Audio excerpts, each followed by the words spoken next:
Negative equity. This can happen to some people.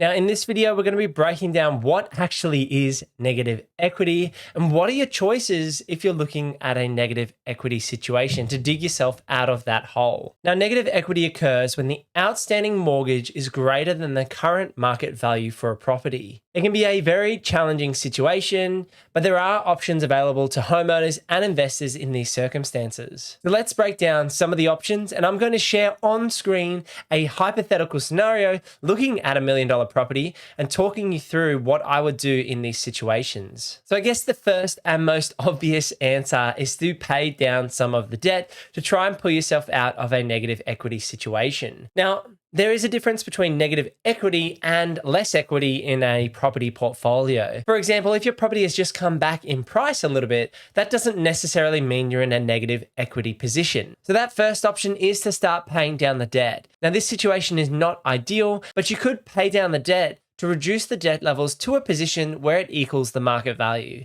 And this essentially puts you in a neutral position, where the bank's debt is equal to the current market value of the property. Now, my next point is you could potentially refinance the mortgage to try and improve your interest rate and to try and improve your liquidity. Now, this is generally difficult if you've got a negative equity position because you owe the bank money when they revalue the property. So it's very difficult for you to refinance or restructure these loans.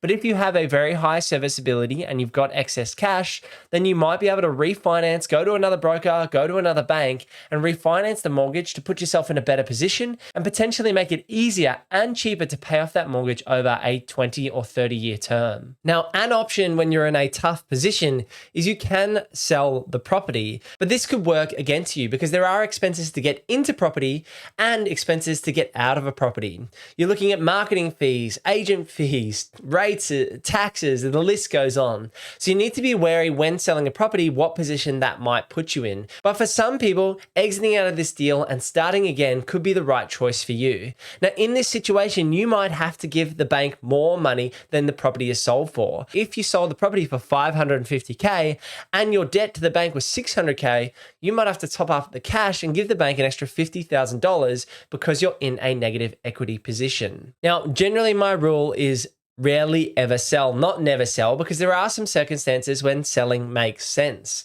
And so if you are tapped out and you're done with this asset class, or you think it's the time to pull your money out of this deal and cut your losses and continue on, maybe selling, even in a tough position, could be the right choice.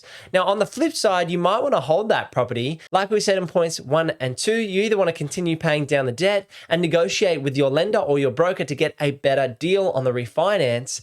Then you might look to hold for the long term. So holding that property for another 10, 15, 20 years could put you back into a positive equity position and really restructure and help revitalize that asset from the tough position you might be currently in. Now, what would I do in a negative equity position? Now, this all comes down to the specific property at the end of the day. Every situation is different, every property is unique, but generally, if there was a property I could add value on, that's why I would look at my original equity portion that I put in. I would look at the current value of the property and my ability to add value to that home or dwelling. So let me run you through that example. I've got some numbers on screen to share with you and talk through a hypothetical scenario. Now, in this example, we're going to be looking at two different LVRs and the ability to add or not add value on a certain type of property. So let's look at the situation we're in. So you've got a property with an 80% LVR.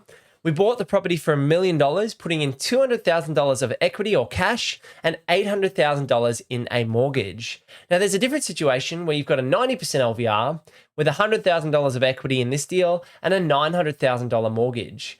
Now, I've mentioned in previous videos that if you have a higher LVR or a lower deposit, this puts you at a higher risk of eroding your equity if prices decline and potentially leading to negative equity situations. So if in these two scenarios, the value of the property decreased from $1 million to $900,000, what would happen?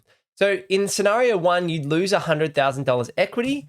And in scenario 2, you'd be in a neutral position with no equity in the deal, even though you put $100,000 of cash in the property. Now, what happens if we fall to, say, $800,000? In scenario 1, Your equity's gone. In scenario 2, you're actually in a negative equity situation where you owe the bank $900K on the mortgage, but the property is only valued at $800,000. So how would I go about handling this situation? Now, if this property is a new build, there's no ability to add value and regain equity in these scenarios. Say the property is added value till its full extent, it's all fully renovated, there's no options to pull a lever, to do a subdivision, to add a granny flat, to change this property in any way, to add value, in perceived value to the market, then that's a tough situation. And that's why I generally, personally, in our property portfolio, have always gone for opportunities where we can add value and tweak and manufacture value in the property portfolio over time.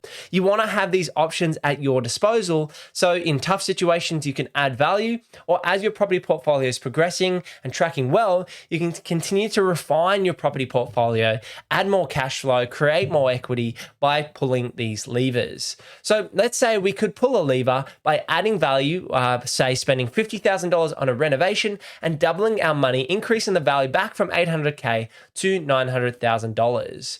In this situation, it would push up your value to $900K, bringing you back $100,000 of equity in the 80% LVR situation. And in scenario 2, it would bring you back to cover off the debt in terms of market value in the property, enabling you to essentially pay off the debt if you need to sell the property. Now, you're not in a great position here because you've spent $50K to add that value back, but at least you've added another $50K in terms of value. So you spent $50K and also added another $50K in terms of value. So this example goes to show the importance of being able to add value in tough situations. When you're looking at renovated properties or properties with duplex or subdivision potential, being able to have the funds to add value and take on a project to put yourself in a better position can enable you to get out of a sticky situation. Now, for those who can't add value, don't have the skills, don't have the capability or risk profile, it is a tough position to be in. And that's why I'd wind back to those first couple of steps of paying down the debt,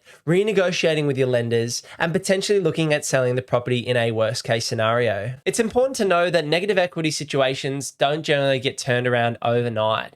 The property market is a slow beast. It's slow to grow over time, over a long-term trajectory, and we do have those short-term peaks and troughs as the credit supply is squeezed and eased over time. I personally know people who have been in negative equity situations. These individuals have bought some fantastic blue chip properties which have seen massive growth, but also purchased poor performing properties in locations that were subpar and declined in value and saw these negative equity situations arise. It comes down to you as the individual investor at the end of the day. It's important to know the market values of your properties, and I generally touch base with each of my properties every 6 to 12 months to get a detailed understanding of the market and know where my properties sit in terms of market value. It's then important to look at that long-term vision, look at how you can tweak, restructure, refine your strategy to progress forward. Now, if you've bought your first property and you've bought something that's come from a builder, that's an off-the-plan site with no ability to add value, and you've paid a premium price for that asset,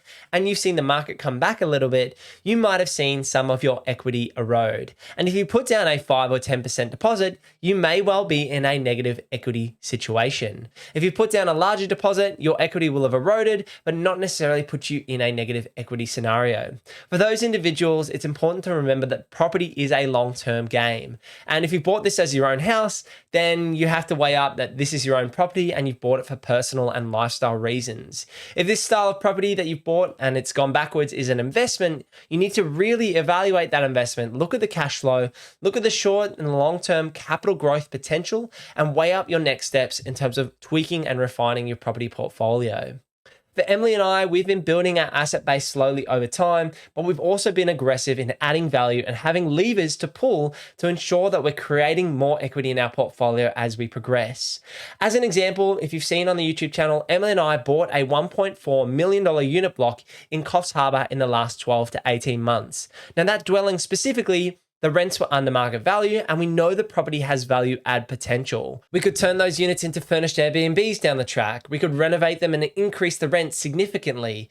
We could redevelop the site. There's lots of opportunities for us to add value to that property as an example. And so that's the situation that I'd be looking for as an investment, is making sure that I have those levers and the ability to add value if you see price declines in your property. We don't always want to be waiting for the market to appreciate and relying on others to push up market values. We want to try and time the market and find the right locations to invest our hard-earned cash for the long term. But it's also important, in my opinion, to be able to add value to the property over time, to create equity when you need it, and to help you progress forward in that portfolio. If you're interested in seeing the detailed numbers on that unit block purchase in Coffs Harbour, click this video over here. Otherwise, head over to purposeproperty.com.au to book in a free strategy session with myself. Thanks for sticking around. I'll see you in the next one. Peace.